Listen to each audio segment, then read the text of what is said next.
Episode 2 of The Hunting Wives begins with us 2 weeks before the murder. All the residents are at the local church, where Jill's husband, Reverend Clint, gushes over his wife. Now the irony here, as we find out later in the episode, is that Jill and Clint have a pretty estranged relationship at best. This is only made worse by Brad, their son, continuing to be mixed up in his sexually charged relationship with Abby.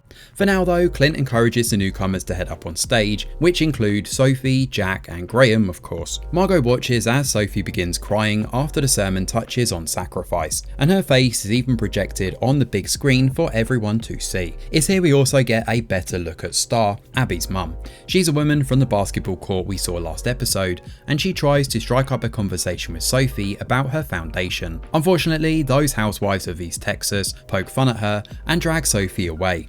In fact, she's dragged right into a dinner date with Jed as a proper get to know ya. Graham also questions Sophie's tears, which she chalks up to the upcoming anniversary. Could this be in relation to her accident or the scar on her belly, I wonder?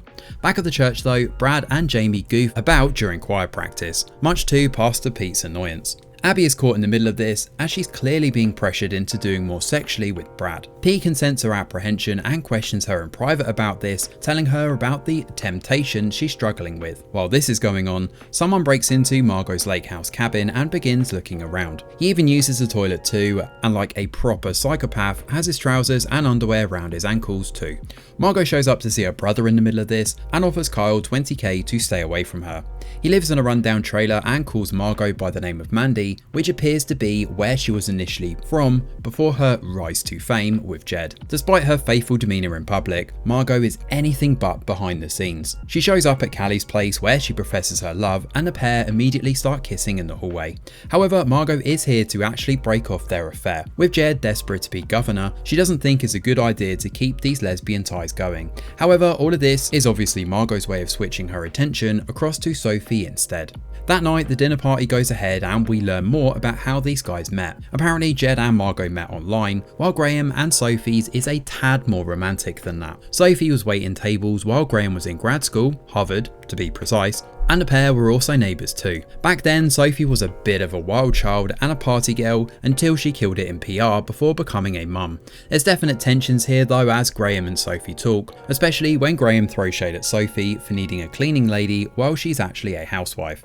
Jed picks up on this and calls Graham out for his harshness. While Margo takes Graham out on a tour around the house, Jed throws in the old Texan charm and encourages Sophie to drink some expensive whiskey with him as their little secret. When he touches her leg though, it sends her into a spiral until Margo explains that they have an arrangement with other women. Sophie and Graham leave not long after, and it's worth noting here that Graham wasn't aware of any of this interaction, leaving Jed and Margo to get hot and heavy on the sofa. As for Sophie, she actually starts to succumb to temptation here, touching herself while looking over Margo's pictures. In the morning, after Brad and Abby have slept together again, Margo messages him and asks to meet. Brad doesn't take well to rejection, as Margo also explains she doesn't want to sleep with him anymore. Brad threatens to blackmail her though, until she keeps him on the hook and decides to bend a little for his sake. No pun intended here. Margo is adamant there be no evidence and they keep it between them. In town, Sophie notices that same strange one-eyed cowboy from the bar following her through the streets. He claims he just wants to talk, and he warns that she has no idea what Margo and Jed are actually capable of. But Sophie refuses to listen and speeds off. Callie shows up at the station next, wanting more intel on Sophie. She confronts Sheriff Baskin about this too, who hands over the file and promises all the juicy details are inside.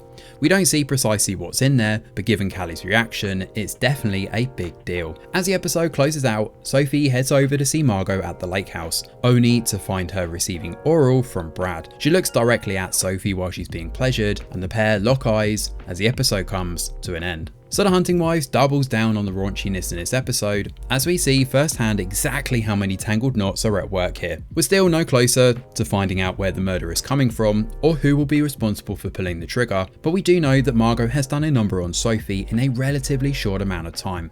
Sophie is very much being constricted in her life, wound tight like a spring since that accident. Living with Graham has made her very self-conscious and made to feel extreme guilt all the time, and with Margo promising to uncoil her tension attention, she threatens to ping into the deep end at any moment. Margo is obviously a master manipulator here, and we get some interesting angles to where this killing could come from. Callie is on the warpath to find out more about Sophie's history, while Margo is stuck in this affair with Brad while trying to vie for Sophie's attention. It's all very messy.